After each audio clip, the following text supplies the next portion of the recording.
you talk about avoiding the hot seat. Rich, he's on the hot seat, and he's been there at different levels of warmth since 2019. Really? And let me look at it this way. In 2019, Tom Brady wanted a 2-year, $50 million guaranteed contract, just like Drew Brees had. He presumed he was going to get that. In training camp, it still was not forthcoming. He's like, you know what? If I don't get this thing, I'm walking out. It was explained to Belichick that was the case. They got something done. It was not a 2-year guaranteed contract. It was 2 years with a team option. So at that point, Brady, as we all know, said, okay, party's over. I'm leaving at the end of the year. And he had dalliances with Miami and everything else.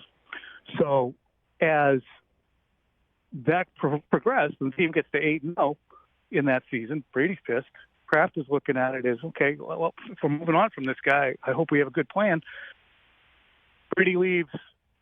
Belichick somehow convinces Kraft that not spending that money on Tom Brady was a great idea. He wins the Super Bowl. The Patriots, under Cam Newton, because they don't have a plan, were a train wreck offensively. They have a good 2021. They bounced back tremendously with McDaniels doing a great job of orchestrating things with Jones. McDaniels leaves, again, no plan for replacement. All those guys they spent $172 million on in guaranteed money in 2022 are so bad, and the decision to have Patricia and Judge running the offense caused a massive regression and dysfunction. They were one of the worst teams in the league, coach-wise, in terms of penalties and situational football, and that just shouldn't happen. So Kraft has pointed out, and I'm battling here, a number of times, I'm anxious. I want results, and he's not getting them. And I wonder if Belichick had already passed Shula, or was it even within hailing distance of Shula, if we would really have this kind of a hand-wringing, what do you do about Bill conversation? Because it's not just last year. It goes back to the midway point of 2019. Man. So what does this year need to look like, Tom? Better. That's all. I mean, better means what? I mean, of all the years, it could be record. Of all the years for the Jets to get Rodgers, the Dolphins to add Vic Fangio, which is the one ad that I think few people are talking about. With Dalvin Cook might be coming. The Bills are the Bills. Burrow is Burrow. Mahomes is Mahomes. I mean, this is better. What does better look like? They got to make the playoffs and win a game. I mean, I understand better as a concept, but you could tell. What does it need to? I have an answer. Okay.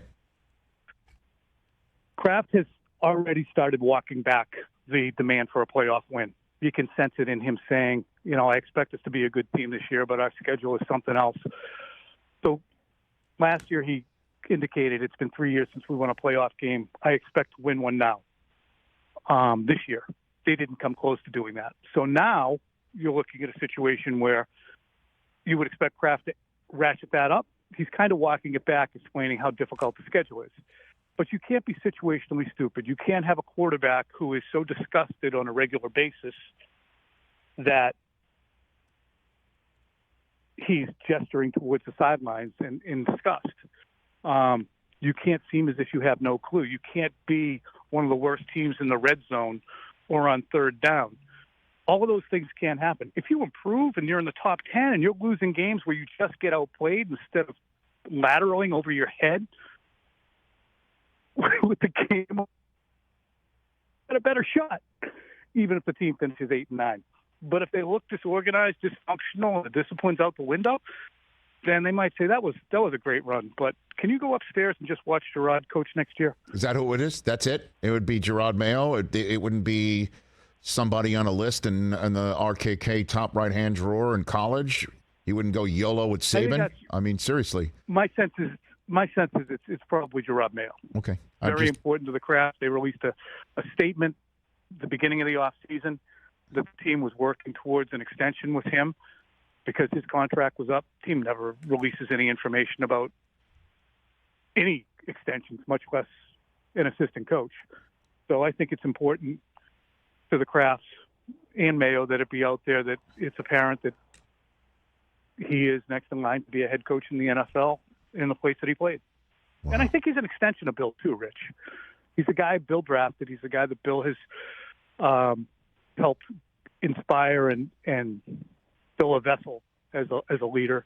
And I think that maybe Bill would be okay with it, but how close does he get to Shula? Or does he just pass Shula and we don't have to have this, what will be kind of a painful thing to cover? No, he's 20 behind Shula. That ain't happening this year. I mean, he's 30. He's 30 wins behind Shula right now. No, he's 19. Oh, we're talking about playoffs included. Yeah. Okay. They include the playoffs. All right. So then they're not getting 19. There's only 17 of them out there this year, unless I guess get to the AFC Championship game.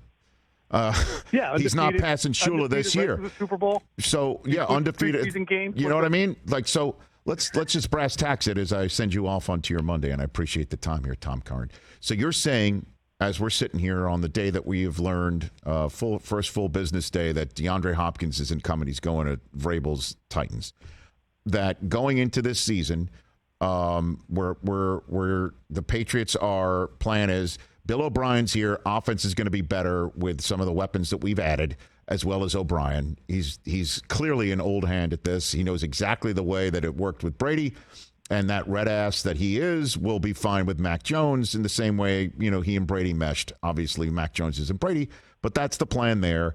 And if it doesn't work out to a certain point, Belichick may be coaching his last season in New England with his successor on his staff. That's basically what you're saying going into the season for the Patriots. Is that accurate? As someone who covers the team as intimately as anyone, I look at Robert Kraft, and knowing Robert Kraft and the Kraft family, there's a point at which the growling and the saber rattling has to amount to something. And he has growled and saber rattled for going on 3 years.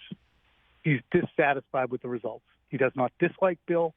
I'm sure he wouldn't want to move on from him, but he's intensely dissatisfied with the results and intensely dissatisfied with what happened last season. So my presumption is, as I sit here, that a man as successful and as urgent as Robert Kraft is going to make a decision on what does it look like if I just continue to bark on the porch? Don't I have to bite little doggy at some point? Little Reservoir Dogs for you. Mm-hmm. Catch the Rich Eisen Show every single day on the Roku channel, 12 to 3 Eastern, for free.